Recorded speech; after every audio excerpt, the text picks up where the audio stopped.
ევროპის საბჭოს ადგილობრივ და რეგიონულ ხელისუფლებათა კონგრესმა საქართველოს შესახებ კრიტიკული დეკლარაცია მიიღო. დეკლარაციაში კონგრესი ღრმა შეშფოთებას გამოთქვამს საქართველოში დემოკრატიული უკუსულის აშკარა ნიშნებისა და ადამიანის უფლებების შესუსტების გამო, რაც გამოიხატება საზოგადოების გაზრდილი პოლარიზაციითა და ევროპის საბჭოს სტანდარტების საწინააღმდეგო კანონების მიღებით. ამასთან კონგრესი ხაზგასმით აღნიშნავს, რომ საქართველოს ხელისუფლებამ უნდა შეასრულოს რეიკიავიკის დეკლარაციით გათვალისწინებული ვალდებულებები, რომლებიც ევროპის საბჭოს სახელმწიფოთა და მთავრობების მეთაურთა მეოთხე სამიტზე აიღო. მათი შეუსრულებლობის შემთხვევაში საქართველოს შესაძლოა დაექვემდებაროს პასუხისმგებლობას ევროპის საბჭოს ორგანოების მიერ. გარდა ამისა, კონგრესი კიდევ ერთხელ მოუწოდებს საქართველოს ხელისუფლებას გააუქმოს ბოლო დროს მიღებული კანონები.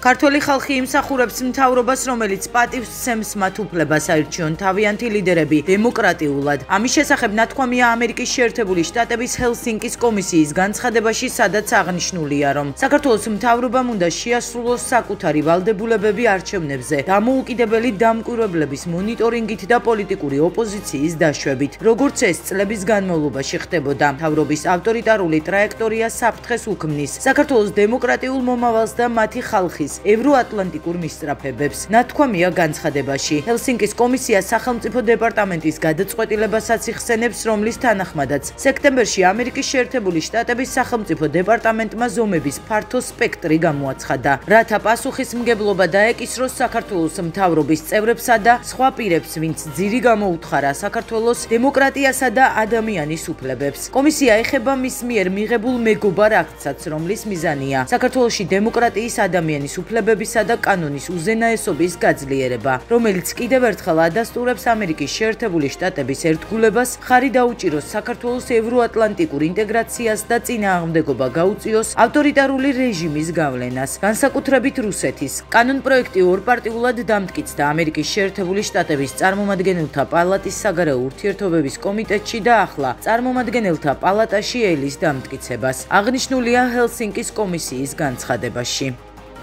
რაც უფრო მოუახლოვდება თარიღი, კიდევ ბევრს მოვისმენთ ასეთ განცხადებებს, რომელიც დაფუძნებულია ტყუილზე, სიხალბეზე, თუმცა ყველაფერ ამის მიუხედავად, როგორც კი არჩევნები დამთავრდება, როგორც კი რუსეთ-უკრაინის ომი გადავა მიილევად რეჟიმში, რა თქმა უნდა, შევძლებთ ურთიერთობების დალაგებას. მას შემდეგ დაიწყო ამ ტიპის განცხადებების გაკეთება, რაც საქართველოს უარი თქვა სანქციებზე მიერთებაზე. მას შემდეგ დაიწყო ამ ტიპის განცხადებების გაკეთება, რაც ჩვენ უარი ვთქვით მეორე ფრონტის გახსნას, იმიტომ რომ ვიცავთ ჩვენი ქვეყნის ინტერესს.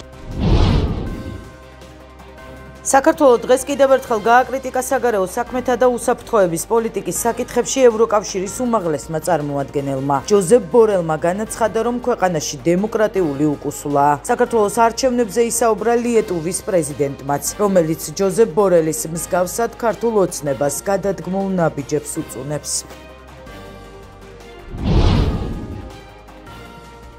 საქართველოში გაიმართება კრიტიკულად მნიშვნელოვანი არჩევნები, რადგან ქართველი ხალხი გადაწყვეტილებას მიიღებს მიმართულების შესახებაც. თუკი ისინი შეინარჩუნებენ ამჟამინდელ სტატუს-კვოს, არ ვფიქრობ, რომ საქართველოს ზრუნავ შანსებზე მიაღწიოს პროგრესს და წარმატებას ევროინტეგრაციის გზაზე. ამის შესახებ ლიეტუვის პრეზიდენტმა გიტანას ნაუსედამ განაცხადა.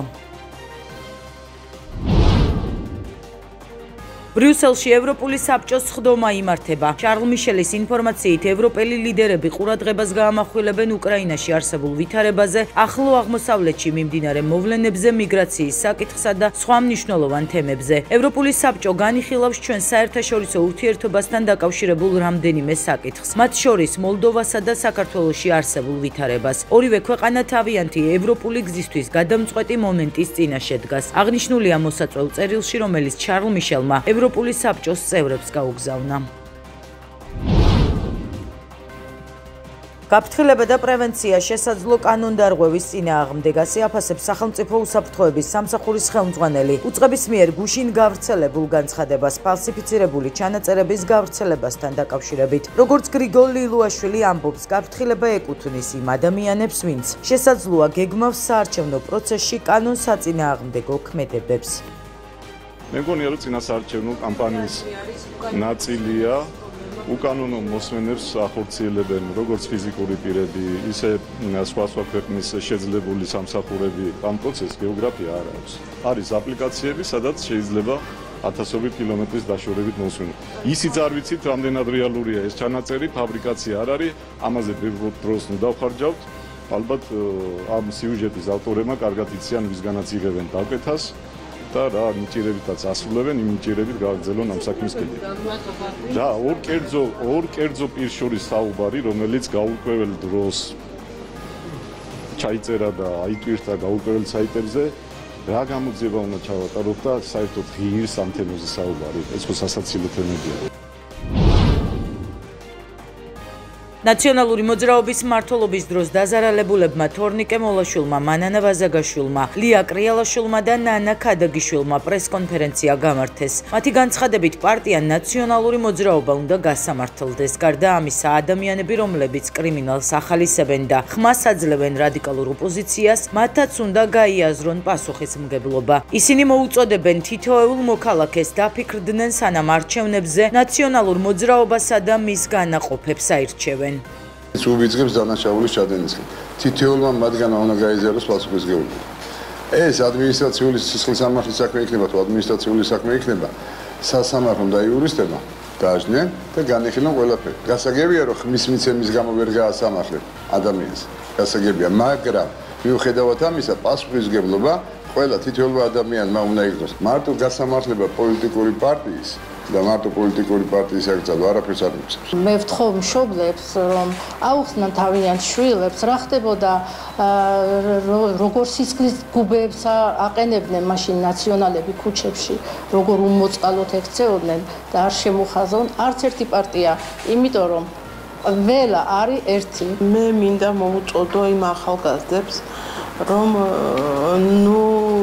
წამოეგებიან იმ ანკეტს, რასაც ნაციონალური მოძრაობა და მისი სატელიტური პარტიები უგდებენ ამ ევროპის სახით. მოსკოვი დაინტერესებულია საქართველოს აფხაზეთსა და სამხრეთ ოსეთს შორის ურთიერთობების ნორმალიზებით და იმედოვნებს, რომ თბილისის პოზიციაში დადებითი ცვლილებები მომავალ მოლაპარაკებებზე აისახება და კონკრეტულ შედეგებს გამოიღებს. ამის შესახებ რუსეთის საგარეო საქმეთა სამინისტროს პრესსპიკერმა მარია ზახაროვამ მოსკოვში გამართულ ბრიფინგზე განაცხადა. მისი თქმით, ჯერჯერობით შეუძლებელია ამ საკითხებზე ამ მიმართულებით პროგრესზე საუბარი. მხარეთა მიდგომებში დარჩენილი ფუნდამენტური განსხვავებებისა და რეგიონში განვითარებული გეოპოლიტიკური რეალობის გათვალისწინებით.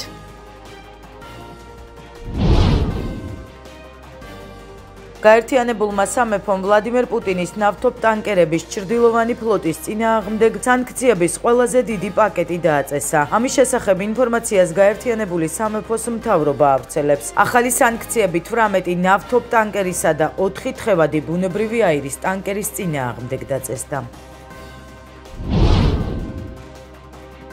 უკრაინას ან ბირთვული იარაღი ექნება, ან ჩვენ ნატოს წევრი ვიქნებით. უკრაინის პრეზიდენტის ვოლოდიმირ ზელენსკის თქმით, ამის შესახებ მან ამერიკის შეერთებული შტატების ყოფილ პრეზიდენტთან დონალდ ტრამპთან შეხვედრაზე განაცხადა. დიდი ქვეყნებიდან ბირთვული სახელმწიფოებიდან რომელი დაზარალდა არც ერთი. მხოლოდ ერთი უკრაინა, ვინ დათმო ბირთვული იარაღი ყველამ ერთმა უკრაინამ. ვინ იბრძვის დღეს? უკრაინა. დონალდ ტრამპთან საუბრისას მე მას ვუთხარი, რა არის გამოსავალი? ან უკრაინას ბირთვული იარაღი ექნება და ეს ჩვენთვისაც დაცვა იქნება, ან რაიმე სახის ალიანსი უნდა კონდეს. ნატოს გარდა ჩვენ სხვა ეფექტური ალიანსები არ ვიცით. განაცხადა უკრაინის პრეზიდენტმა ბრიუსელში ევროპული საბჭოს სამიტზე მონაწილეობის შემდეგ გამართულ პრესკონფერენციაზე.